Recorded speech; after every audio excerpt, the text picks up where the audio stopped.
Hi, my name is Gabrielle Handy, and today I'm going to be talking about The Sons of Revolution by Liang Heng, and I'm going to be talking about a couple of topics. So, when it came to Mao Zedong's reign and the power of communism and the Cultural Revolution in China, it is really interesting to look at and to think about, because when you look at how Liang Heng and his sisters grew up, they grew up with Mao Zedong being their first words, it being literally a part of their lives to respect and revere this man as almost like a godlike role model. Mao Zedong had a way of saying very vague, very non-specific ideas, so that when people heard them, they could take it and run with it, which is what they did. And I believe he was vague on purpose.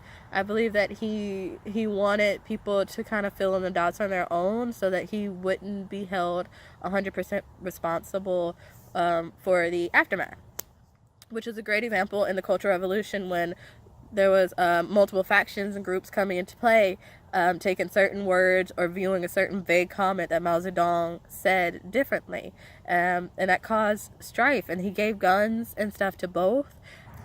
And I think Liang Heng said it best in the end. Of course, he was talking about how even in the end they were still revering this man and saying, oh, it was just old age, or he made a mistake and stuff like that, when it came to a lot of people dying, a lot of people losing their livelihoods and their happiness because of something that he said in passing or in a quote or something like that.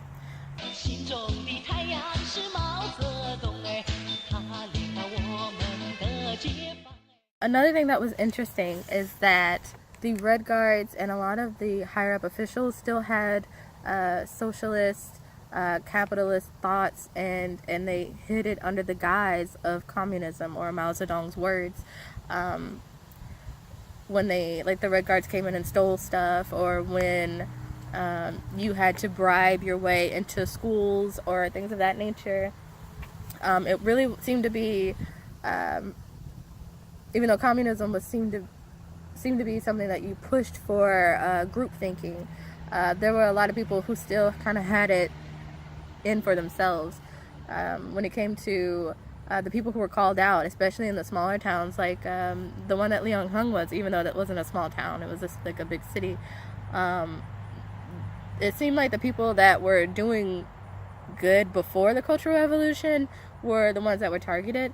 And it came from a space of jealousy or anger a lot of the times. And sometimes a good example is when Liang Heng and the boys were trying to figure out what to write about, and he attacked their teachers, but he didn't really have an exact thing of what to say or why they were being picked on. There was a lot of reasons and a lot of people who were attacked just out of speculation. It was a he said, she said type of moment. Which was interesting also.